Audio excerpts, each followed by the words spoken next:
महाराष्ट्र में होने वाले महानगर पालिका चुनाव के लिए सरगर्मी तेज हो गई है। नामांकन की अंतिम तारीख अब नज़दीक आ रही है, लेकिन अब तक बड़े दलों ने अपने उम्मीदवारों के नामों का ऐलान नहीं किया है। वजह यह है कि गठबंधन में कई सीटों पर पेच फंसा हुआ है, चाहे वो महायुति का मामला हो, ठाकरे बंधुओं का मामला हो या फिर कांग्रेस का मामला हो। महानगर पालिका चुनाव पर बात करने के लिए हमारे साथ भाजपा के वरिष्ठ नेता विधायक प्रवक्ता राम कदम जी हैं। राम भाई, कहाँ तक भारतीय जनता पार्टी और शिवसेना शिंदे गुट की बात बढ़ी, क्योंकि अब 3-4 दिन ही बचे हुए हैं लेकिन अब तक कोई उम्मीदवार घोषित नहीं कर रहा है। ये बात सामने आ रही है कि जितनी सीटें आप लोग शिवसेना को दे रहे हैं, शिवसेना उससे खुश नहीं है। शिवसेना अधिक सीटें चाहती है, लेकिन आप लोग उन्हें 100 से 90 से भी कम सीटें दे रहे हैं। इस प्रकार की बातें ये मीडिया की अपनी अटकलें हैं, सत्य यह नहीं है। दोनों भी दलों के बीच में लगभग बातचीत 99% पूरी हो चुकी है। कौन कितनी सीटें लड़ेगा ये हमारे लिए महत्वपूर्ण नहीं है। हमारे लिए महत्वपूर्ण है कि हम महायुति करके मुंबई महानगर पालिका में हमारा ध्वज लहराएं, और उसी के कारण संवाद चल रहा है, चर्चा हो रही है, और लगभग आज देर रात्रि तक इसे पूर्ण विराम देने का प्रयास होगा। और लगभग बाकी सारे जगहों पर उम्मीदवारों के नामों का चयन हो चुका है, और सही समय आने पर दोनों भी दल की ओर से नामों की घोषणा होगी। और जिस प्रकार का पूरे मुंबई शहर में और महाराष्ट्र में माहौल है, विधानसभा के चुनाव के फैसले आप देखो, अभी 15 दिन पहले जो चुनाव हुए महाराष्ट्र में उसके फैसले देखो, तो लगभग 75% से अधिक जगहों पर हमें सफलता मिली है, और विपक्ष के सारे दल मिला करके वे 20-22% में निपट गए।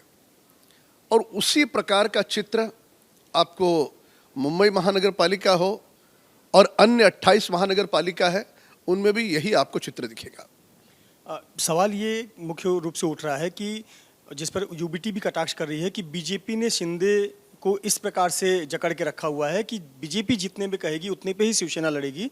अब तक की जो जानकारी है, बीजेपी 140 और शिवसेना शिंदे 87 सीट पर चुनाव लड़ेगी। श्रीमान एकनाथ शिंदे जी का नाम लिए बगैर उद्धव ठाकरे जी को नींद तक नहीं आती, और एकनाथ शिंदे जी केवल काम करते हैं, टिप्पणी नहीं करते, और इसके कारण वे उद्धव ठाकरे जी से कई गुना अधिक सफलता पाते हैं।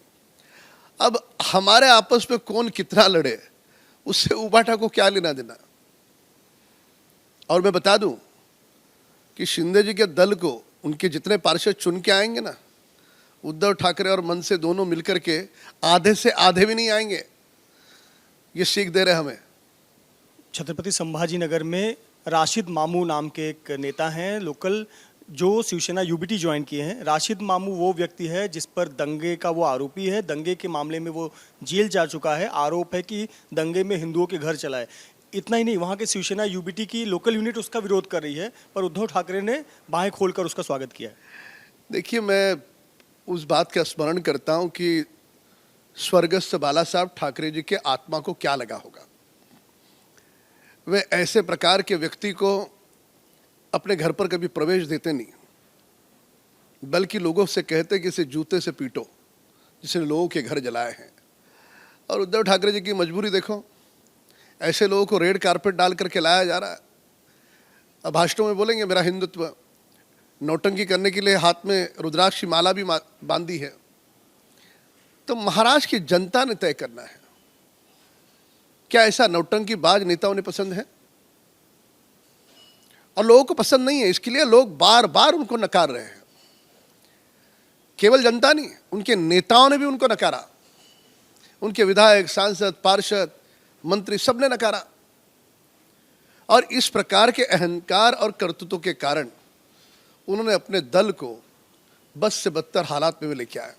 पुणे में चाचा भतीजे में बात नहीं बनी। अजीत पवार शरद पवार के बीच एक चर्चा हो रही थी कि पुणे और पिंपरी चिंचवड चुनाव में दोनों पवार साथ में आए और एनसीपी वहाँ पर एक साथ चुनाव लड़े, दोनों एनसीपी। लेकिन अजीत पवार ने जो शर्तें रखी हैं वो बड़ी अटपटी सी हैं कि सिर्फ 30-35 सीट पर शरद पवार के लोग लड़ेंगे, और जितने लड़ेंगे वो घड़ी चुनाव चिन्ह जो अजीत पवार के पास है उस पर लड़ेंगे। नहीं, देखिए, इसकी मुझे जानकारी नहीं है, पर स्वाभाविक तौर पर एक नेचुरल अलायंस यदि हो तो उसका स्वागत हो सकता है। विचारधारा अलग है, जो सरकार के प्रतिपक्ष में बैठे हैं उनके साथ उनके चिन्ह पर ये लड़ते हैं तो नेचुरल अलायंस नहीं हुआ। खैर, इसकी अधिकृत घोषणा मिलने पर दल करके हम उस पर टिप्पणी दे पाएंगे। पर महाराष्ट्र में जो चित्र है वह इस प्रकार से है, हमारे तीनों दलों में समझौता हुआ है, संवाद हुआ है कि चौथे को अंदर घुसने का बिल्कुल स्कोप न मिले, इस प्रकार की रणनीति हमने तय की है। जो सफलता आपने 15 दिन पूर्व देखी, उससे भी बड़ी सफलता हम ये महानगर पालिका चुनाव में पाएंगे। समाजवादी पार्टी ने अपने उम्मीदवारों का ऐलान कर दिया है। बीएमसी के लिए 21 उम्मीदवार उतारे हैं, 17 मुस्लिम कैंडिडेट हैं और 4 अन्य कैंडिडेट हैं। किस तरह से देखते हैं जो समाजवादी पार्टी जो अपने आप को सेकुलर पार्टी कहती है, लेकिन 21 में से 17 मुस्लिम कैंडिडेट उतारे हैं? नहीं, समाजवादी पार्टी कभी भी सेकुलर नहीं रही। ये वो पार्टी है जब जय श्री राम बोलने वाले हमारे कार सेवक पर उन्होंने लाठीचार्ज किया, इतना ही नहीं गोलियां बरसाई, हमारे साधुओं को, संतों को, महंतों को रेत की बोरियां बांधकर शरीय नदी में फेंक दिया गया मरने के लिए। तो ये सेकुलर कहाँ से हुई? ये तो मुंबई में मराठी मानुष मूल है, वो इन्हें दिखता नहीं, अन्य भाषा के लोग हैं वो इन्हें दिखते नहीं हैं। तो बोलने के लिए सेकुलरवादी है, पर इनका दिखाने का मुंह और बाकी का इनका वोट बटोरने का तरीका ये पूरी तरह से अलग है। एमआईएम ने भी अपने उम्मीदवारों की घोषणा की है। जो उम्मीदवार 7 उम्मीदवार घोषित किए हैं बीएमसी के लिए, उसमें से उन्होंने मुस्लिम कैंडिडेट दिए हैं, लेकिन जिक्र किया कि ये ओबीसी कैंडिडेट हैं। और एमआईएम के नेता मंच पर कह रहे हैं कि मुंबई का अगला महापौर जल्द हिजाब वाली होगी। रात की नींद में सपने देखने का हर एक को अधिकार है, पर दिन के उजाले में सपने नहीं देखे जाते हैं। और दिन के उजाले में सपने देखे तो मुंगेरी लाल के वो सपने कहलाते हैं। इनको मुश्किल से 1-2 भी सीट मिल गई तो इन्होंने जश्न मनाना चाहिए। मुंबई में क्या वजूद है इनका? मीडिया के कैमरा के सामने बोलना ये छोड़ करके क्या वजूद है? ये अपीजमेंट पॉलिटिक्स में जा रही है। मुंबई का फिर अगला मेयर कौन? और मुंबई में महापौर यहाँ का स्थानिक भूमिपुत्र ही बैठेगा और महायुति का ही होगा। बहुत बहुत धन्यवाद हमसे बात करने के लिए। भाजपा विधायक प्रवक्ता राम कदम, जिनका कहना है कि महायुति में आपसी सहमति बनी है कि तीसरे के बाद चौथे को एंट्री नहीं देनी है, उसको स्कोप नहीं देना है, और बीएमसी पर तो महायुति का ही उम्मीदवार अगला महापौर बनेगा। कैमरामैन धर्मेंद्र पांडे के साथ मृत्युंजय सिंह, एबीपी न्यूज़, मुंबई।